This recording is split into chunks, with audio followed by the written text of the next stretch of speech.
Welcome to AI, Government and the Future, a podcast by Corner Alliance. We explore the intersection of artificial intelligence, government and the future with your host, Alan Pence. We work with government to create results. We ignite your agency's mission by helping you to design and implement high-impact and innovative federal programs in AI, broadband, cybersecurity, public safety, and more. Being a government ally is at the core of all we do. Introducing your host, Alan Pence. All right. Joining us today on the podcast, Julian Jacobs. He is a doctoral student at Oxford over in Merry Old, UK, on AI and economy issues, deals a lot with inequality, policy implications, retraining, things like that. So it's pretty great to get him here on the podcast today and talk a little bit about the implications on society and governments for us. So Julian, welcome to the podcast. Yeah, thanks for having me, Alan. So first, just give us a sense of the work you're doing and what you think is foremost in mind. And I'm sure you're getting input from tons of people about questions and things to look at. So kind of give us a sense of like, what are the top topics these days? I think one of the first things I'll say is the research space as a whole has exploded since ChatGPT has started. You can imagine it used to be that you had a handful of economists and social scientists that were taking AI seriously in terms of its economic, social effects. That's very different now, where it seems like pretty much everyone is in some way thinking about what AI's effects will be on economies and socio-political order. Now, in terms of my particular focus, I've been for a while very oriented around the, quote, disequalizing effects of technological change, the capacity of AI to widen inequalities between people that are in some ways complemented by the technology or in a position of ownership of the technology versus people who are in a job that could potentially get automated. That strikes me as a particularly important question that maybe doesn't get discussed quite enough in policy circles.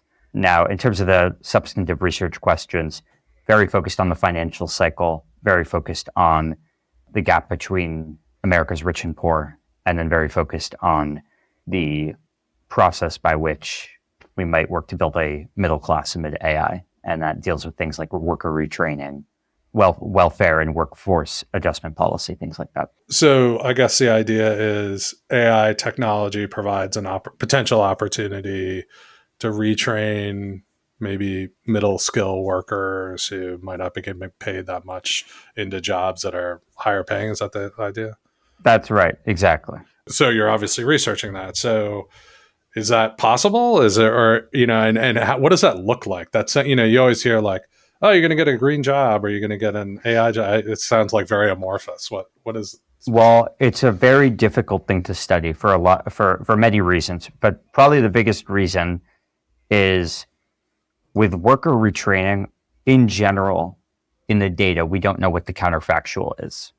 So you could look at federal workforce retraining programs and you could look at the outcomes. You could look at their wages. You could look at whether they were employed 1 year, 2 years out of the program. But we don't really know, that's a very self-selecting group. We don't necessarily know what the counterfactual would have been. We don't know, would their outcome have been better or worse, by how much, if they had not participated in the worker retraining program. So I'd say that in general, measuring it is very difficult. What good evidence we do have of worker retraining programs is quite mixed. A lot of federal programs are underfunded, underutilized, and their effectiveness is pretty mixed. And as a vehicle to bring people into, good middle-class jobs. So there's a dissonance because you read these AI policy papers and a lot of them are very much articulating some vision of workforce retraining. And then you go look at America's record in particular on worker retraining, and it's not particularly auspicious record. The best evidence or the best types of worker retraining programs that we can see in data tend to be sectoral programs. So you're retraining people specifically to, turn them into coders, or it's worker retraining with, one end goal and one sector that they're focused on. But of course, there's selection bias there that we could talk about. I guess this is like anticipating the issue. I mean, I don't know. In the States here today, we had another banner jobs, numbers, 275,000 jobs added, and unemployment's been under 4% for, a year and a half, whatever now. So is this more like anticipating the problem, or is it also, I guess there's an aspect where as AI creates more wealth, you would want some of that wealth to come down to the workers, right, as well. So I think that is, this is one of the most important things that we could talk about on this topic, which is there is, I think, a misconception that the tendency and the bend of technological change has been to essentially bump up the unemployment rate or lead to aggregate job loss. And that's not really what previous technological shocks did. It didn't really boost unemployment, but what it did lead to was this very substantive reallocation of where labor was in the economy.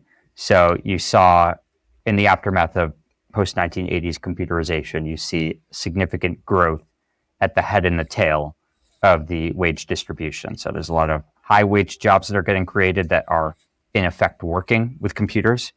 And then there's growth in low wage jobs. And you see a kind of hollowing out of middle skilled jobs. And of course, there's a ton of other effects, particularly in the American context of, policy decisions, outsourcing, and what have you that are happening at the same time. But computerization, that shock did seem to have a substantive role in spurring that kind of hollowing out effect. With AI, the fear is that it's going to do something very similar.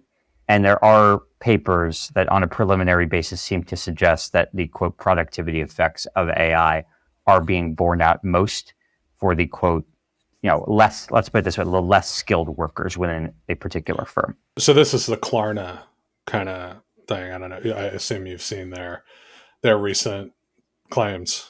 A good paper to look at on this would be the Eric Brynjolfsson paper, which is being cited like crazy right now. Where he looked at the kind of empirical effects of generative AI, in a few kind of industry case studies. Now, the results themselves are narrow, but if that is an effect that is borne out more broadly across the economy. That's interesting. We'll get that link because I'd like to look at that. Yeah, and what I was referring to is Klarna, this buy now, pay later company, did an early experiment with ChatGPT where they built, chatbots more, based on their information, claimed that they were able to get same customer satisfaction scores for customer service, got rid of 700 people in their customer service organization, and took query time answers from 11 minutes to 2 minutes, but on and on and on and on. And, so obviously this, where they targeted first was like, and those are considered low skill, call center job. So in this case, we're not seeing like the middle hollowing out, right? Like before, I think in manufacturing or other technological revolutions, you might have seen that middle getting hollowed out. We're really talking about lopping off the bottom skilled stuff. Well, I think that we're not seeing the quote, the lowest wage workers in the world necessarily experience. I mean, there may be an automating effect there as well. There probably will be. Many of the jobs that we are talking about are actually what would be called middle class jobs. And so, what is true is that they may be lower skilled, but they're lower skilled within the context of a particular firm or industry, which is, in many cases right now with ChatGPT, LLMs, white collar workers. And so the $1 million question, I think, with AI economic adjustment is, what is the quality of the jobs that we're going to have over the next 10, 15 years? Not so much, the aggregate total, but just what is that quality going to look like? And are we going to continue to see this bifurcation in the types of work people do, where you've got a lot of very, very well-paid, well-remunerated jobs on the one hand, and a cohort of jobs where it's not very well paid, and you're essentially providing services for the class of people that are really riding on the capital returns of these innovations. So a few people, really do well, and then everybody else providing personal services to them, kind of idea. So part of the issue you always have in this kind of technological change is the jobs of the future aren't at the table yet to advocate for themselves. And we don't know what those are, right? I mean, I've heard some people speculate, like, think about whenever you wanted to create an app in the past, like how many people have thought about that and just never done it because it was expensive. You got to go find some programmer, and you need to hire them. You need to understand enough about coding to control what they're doing, blah, blah. Like within a couple of years, it feels like you're just gonna be able to spin up an app on the fly, right? So how many businesses will that inspire? Just a couple of people, right? Able to go out. It's going to be an incredible generator. So it does feel like that middle to high will kind of move into those roles, right? Absolutely. I mean, look, I think we are sometimes relatively good at having a sense of which jobs are going to be displaced, but we're not typically very good at predicting which jobs are going to be created by new technology. And I think that's very true here. And the one caveat that I'll say here with AI, regarding this point about labor displacement, is on some level, I think it's worth it for social scientists to just say, we don't know. We don't really know what AI is capable of, what it's going to be capable of. I don't think anyone really knows. And so it may be that AI is a technology that is uniquely displacing and breaks many of the previous trends that we would have seen in the early 20th century industrial revolution and the kind of computerization revolution too.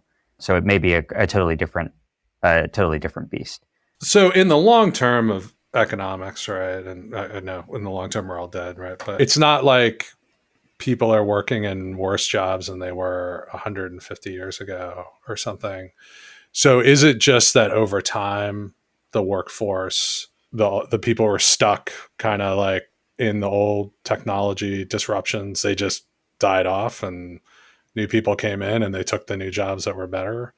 Is it just like, is the issue that you have like localized people who aren't that mobile and aren't that retrainable, so they can't kind of play in the dynamic economy, and then they basically end up dying off and new people come in and then it changes? Or it's tough to say. So I'll say that there's probably two schools of thought or answers to that question. So one answer might be that there is a latency with technological change where you have this displacing effect. You see significant growth in low wage work, that's again providing services for higher wage workers. And then there's a latency in the creation of new middle wage jobs. Those jobs will eventually emerge. It just takes time, and it's part of some kind of fundamental process of technological change. The other school of thought would be to say that actually there's nothing inherent to that process. Rather, what we saw before was some government or exogenous shock to the labor market that resulted in significant middle wage jobs. So for a good example of that would be the Second World War and what that did to the growth of the American middle class and the kind of industrial innovations, the place-based investments of the US during that period. So it's unclear to me, and I think to many people, which world we're in. It's probably a combination of the two that is most helpful. Certainly, it would seem to me that there is a role of government in helping direct investment toward places where America or other countries could capture new productivity gains, spur new middle class, middle wage jobs. Some good examples that people might go to are teaching or childcare or elder care. Those are jobs that, we often think of as maybe not being the highest paid. There's nothing inherent to that. Those may be jobs where the people performing them should be remunerated and rewarded more in society. And I would anticipate that we'll see a significant uptake and increase in what those industries look like in the coming decades. I mean, you kind of referenced it earlier and sounded pretty checkered. Like, what is the record on government intervention in these type of issues for training and fostering of new industries to replace, there's a role for government. What does the history tell us about how that role is played out? Since the 1970s, it's not been particularly effective. The US has seen marked growth in inequality pretty much since the 1970s, and there's some evidence that effect might be waning a little bit since the 2008 financial crisis, a little bit after, actually. Where government is most helpful is essentially ensuring up some sort of social safety net for people to help essentially to help navigate those periods of disruption. So if you look at the kind of Great Compression after the so-called Gilded Age in the 1920s, a period that was deeply intertwined with technology-induced wealth concentration. So people often make direct comparisons to that period and where we currently are now. The role of government in redistributing resources and directing investment to place-based initiatives to spur innovation, that was deeply beneficial. That ensured that we weren't just creating new jobs, but we were actually creating new good jobs and new jobs that were that were connected with a strong middle class. So that's where I think government can be most helpful. In terms of the worker retraining side of things, it's, again, as I said, it's a lot more mixed. Oftentimes, employers tend to be the best to retrain workers. And so government can be most effective if it's essentially a force subsidizing that retraining or directing workers to firms for retraining. This is sort of the German, training and... Yeah, exactly, right? There's a kind of there can be an apprenticeship element to it. That's interesting. So I guess what you're saying is like we don't really have a model where massive retraining in the face of technological disruption actually worked. And you could argue that a lot of the attempts post Gilded Age didn't really work until the Second World War, which I think you kind of referenced. Right. So it's this massive economic, I guess it's a dislocation, right? But it was a massive economic undertaking. And just to say on that, it also extends broadly to inequality, however it's caused. There's a really great book called The Great Leveler by the historian Walter Scheidel, where he goes through these the 4 cases in which he basically has a thesis that there are 4 cases in which inequalities have been reduced across all of human history, all cultures, all contexts. So, not exactly the most modest claim in the world. And those four contexts are mass military mobilization, civil war, plague, or government collapse. We just had one a couple of years ago. But... Right, exactly. Well, so you can imagine he was he got his New York Times op-ed around that time. and these seem to go in cycles, right? There is some sort of massive event every generation or a couple of generations, right? That then you see the integration of these technologies. Yeah. And I suppose the connected question too, right, is, okay, so you probably don't want to make the claim that plague is a consequence of inequality, right? But is there some sort of self-correcting, almost, from a social economy perspective, is there some kind of corrective mechanism? Right. When inequalities grow too high, whether it's caused by technology or not caused by technology, where it spurs some kind of social unrest and that ultimately creates the leveling force, right? So well, hey, we're going to have a civil war next year here. So I thought it was scheduled for a couple of years. Yeah, it's interesting to me. I don't know if you've ever heard of this website called WTF, happened in 1971. And they basically just track measure after measure of increase in median wages or low skill wages and productivity, everything just starting to level off and go down after the early 70s. I don't think it's any coincidence that that followed the civil rights movement, and all of a sudden, some portion of Americans were let's put it this way, less willing to offer welfare transfers or something like that. They were feeling less generous. That's at least one argument that social scientists often make is just. And I guess economists would make the argument that that's when massive regulation started. We got things like NEPA.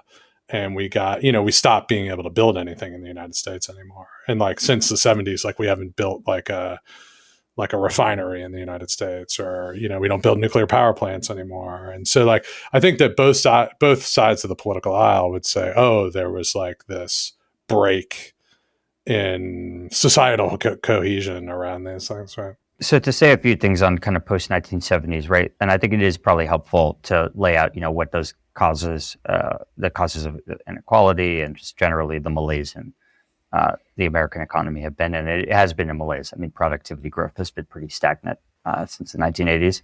sort of the Tyler Cowen age of stagnation, right? Yeah, and there's a lot of economists that I think are, some would say that we're measuring productivity wrong, Right.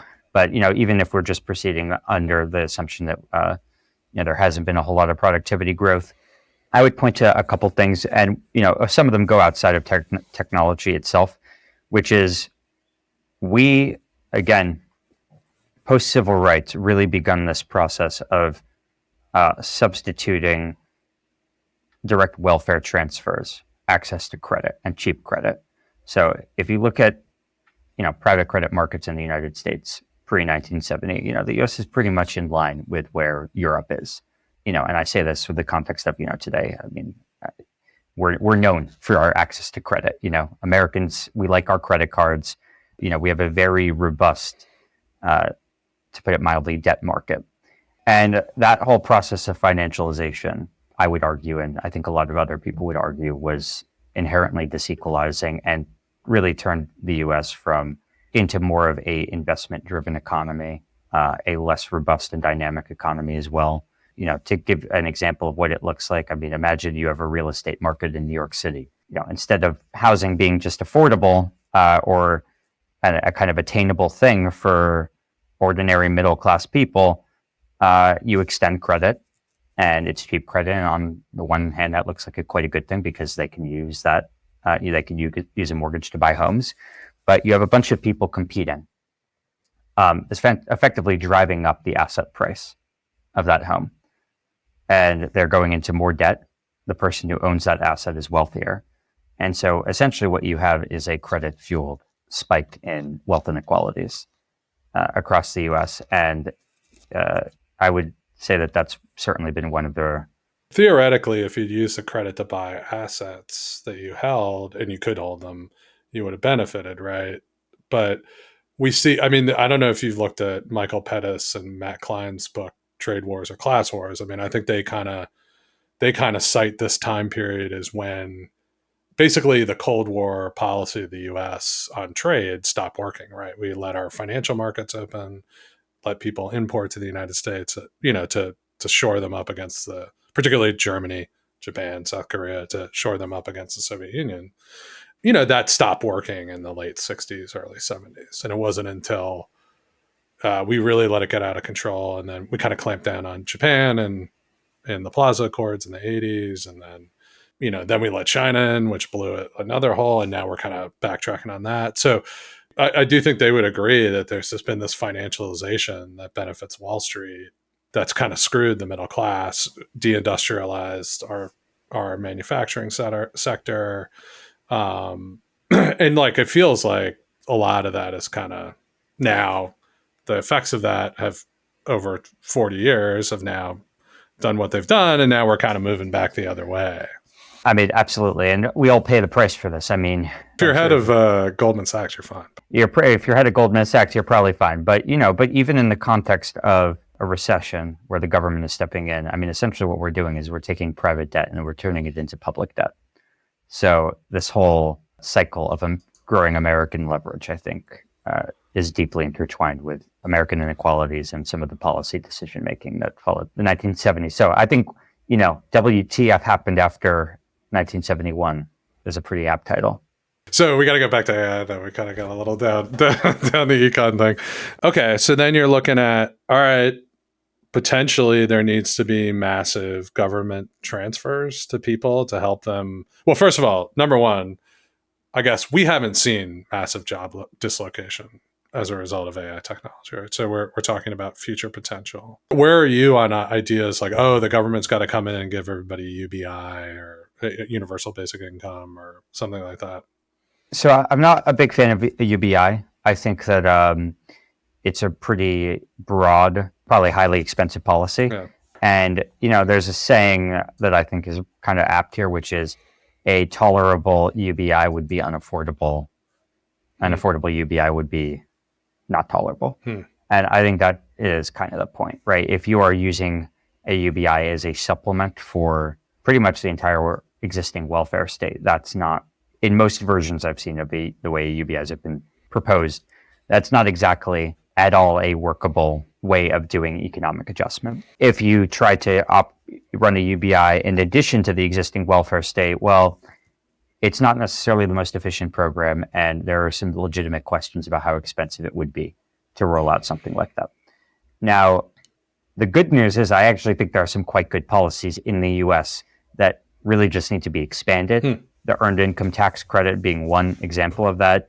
I think a negative income tax in a vehicle that is more effective than a UBI essentially achieves what a UBI aims to achieve, which is just ensuring some basic standard of living across the board. I think that there's also a role for targeted workforce adjustment. So having a more dynamic economy where there are, let's say, employer-led retraining opportunities. There's industrial investment by the government in regions that may be getting left behind. That's, I think, an important element too, not just for those communities, but for the economy as a whole. I mean, when we have high levels of geographic concentration in AI innovation, there are productivity effects that we're losing out on. And some of those might be productivity gains in agriculture or in healthcare clusters. Healthcare manufacturing is a good example of that. A huge industry going forward, I think. The people don't think about that much. Exactly. And I think that, those are some of the responses that I would look to see. So you're really looking at it as like, hey, I'm not out here saying we should go try to retrain a bunch of people to be AI, to get AI jobs or something. It's like, no, I mean, and I think people know that, right? Like we've all got people back in our hometowns who are working, been in the same job for like 30, 40 years, kind of close to retirement or something. And it's like, we all know they're not going to be retrained to do AI overnight they've worked very hard, their whole life. They happen to be in a job where, the skill set that occupation requires is increasingly not in demand. But I don't think that they should be punished in terms of just having a poor livelihood for the rest of their life because of that change. You're kind of looking at a industrial policy combined with some, hey, maybe we get some like workforce policy where we're partnering with companies on apprenticeships, jobs trainings that they're doing, and then some basic, however you call it, like, using an earned income tax credit or something else to do income supplementation. There is a role here for government to help direct where we should be creating jobs, right? If, more resources in our hospitals is an important thing for us to do. There are ways that the government can subsidize that. Same thing with elder care and childcare and teachers. And that's to say nothing of the fact that there are shortages in many legacy industries. Manufacturing is a good example, where there are shortages of workers in certain good middle wage jobs that we can't fill just because there is a lagging effect of people actually being able to learn those necessary skills to perform that work. So there is, I think, a place for government to help direct folks to the places where their work is most useful. So then I guess the obvious objection would be it's going to cost too much, right? You're talking about massive government funding programs, and we're already, trillions in debt and getting worse every day. So how are economists or people looking at this, thinking about that? Plus we have, obviously a huge generation retiring or about to hit the entitlement programs pretty hard at the same time. Yeah, I'm not convinced that this would be an unaffordable program. I think that this is also a program that's deeply intertwined with growing American productivity and growth in general. I mean, and that's ultimately how I think about it, right? Is if you're going into debt or, increasing government spending, but it's intertwined with increasing economic growth, I don't really view that as an issue. I don't think that there's any reason to be worried about that. We've done it before. We can do it again. And we had some of the best years of this country in terms of how dynamic the economy was immediately following those kinds of government interventions. I guess we have an N of what, like one or two of those that we can point to? Like of where government directed massive resources toward different parts of society. And then we had this prosperity boom afterwards. So like, is like literally World War II the only thing we got to really look at? Well, American history, we don't have a particularly long history. So I think that would be the context that I would look at in terms of a modern case. you could look at other countries that did similar things. I guess we could look at like the research university land grants, the railroads, stuff in sort of that post-world Civil War era where we kind of built out a lot of national infrastructure. You could do that too. I mean, I think that a good way of studying that kind of question is to take a comparative approach. Look at other countries, look at countries that didn't do those kinds of, initiate those kinds of programs. I'm not talking about having government involvement across industry or nationalizing things or spending money frivolously. I'm not one of these people that thinks the national debt doesn't matter at all. Of course it does. But, this is not about just spending money for the sake of spending money. This is a program. This is an investment in American economic dynamism. And what kind of grades would you give the current administration on their, they have multiple investments in the IRA, or the CHIPS Act. Are these the beginnings of what you're talking about? Well, especially talking about AI, the AI context, there are some promising things that the Biden administration has done.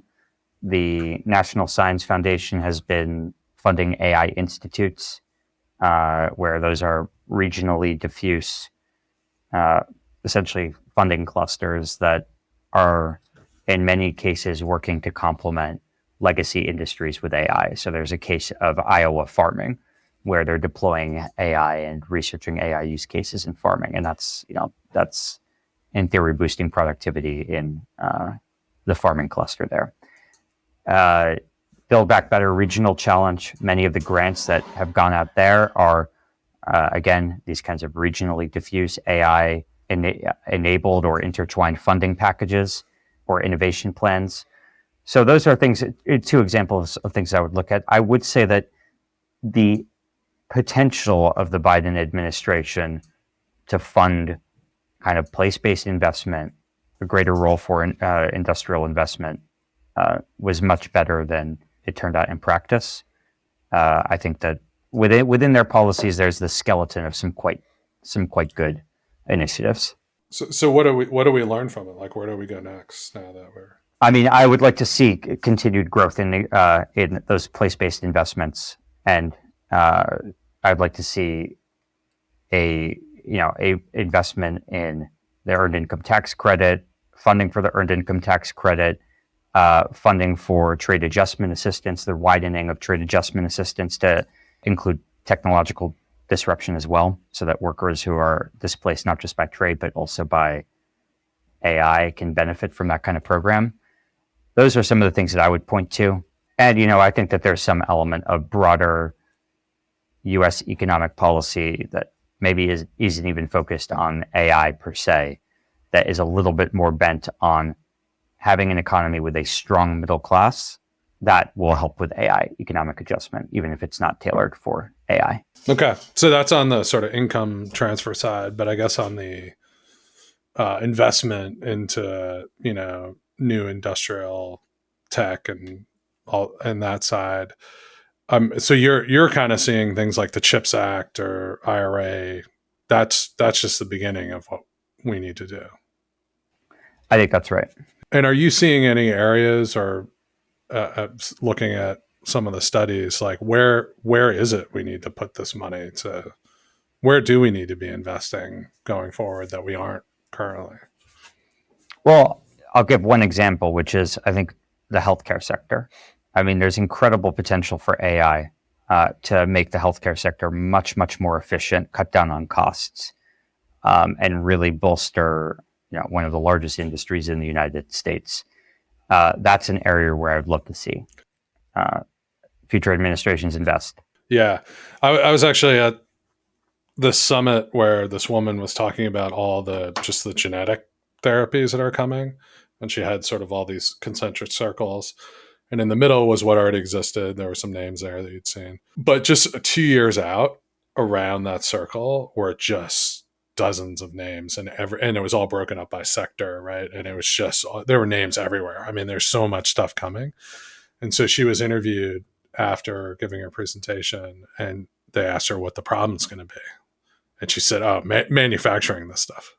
Like, we can't make it. Like, we can create, like, just like people are trying to get GLP-1 drugs right now for weight loss, right? Like they can't make the stuff fast enough.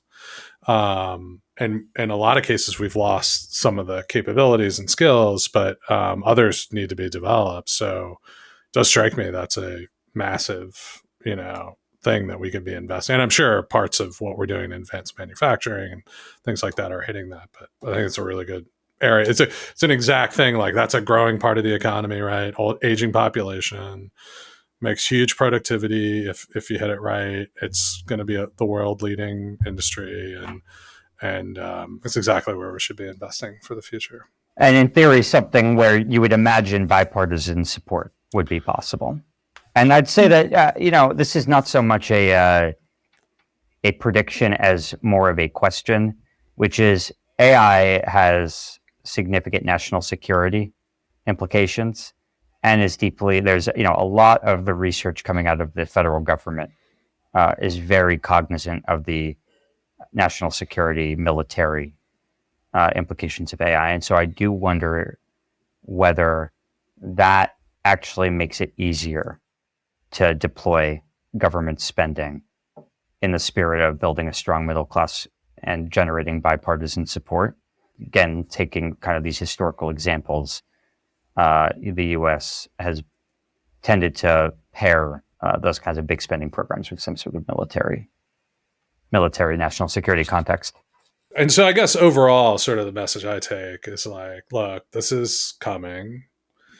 We're not going to stop. I mean, we could try to stop it, but it feels like we're killing the jobs of the future and trying to do so. So it's coming, and basically the government's role is going to be invest in, some amount of income transfer assistance and investing in the areas of future growth, and kind of let the AI thing play out, but don't try to go turn everybody into an AI, prompt engineer. Don't go holding like prompt engineering classes in like rural America to take over your like call center job or whatever. No, I mean, I think in the AI age, one of the most important skills a person can have is the skill to be human. And that's something that I think from a government policy perspective, we should be rewarding as much as possible. Well, I think that's where we're going to leave it. I love that line at the end. The most important skill in the AI age is being human. So, well, Julian, this has been awesome. Thanks so much for coming on. We appreciate it. Yeah, thanks very much for having me. AI, Government and the Future is brought to you by Corner Alliance. To find out more about Corner Alliance and how we work with government to create results, visit our website at corneralliance.com. And then make sure to search for AI Government Future in Apple Podcasts, Spotify and Google Podcasts, or anywhere else podcasts are found. And click subscribe so you don't miss any future episodes. On behalf of the team here at Corner Alliance, thanks for listening.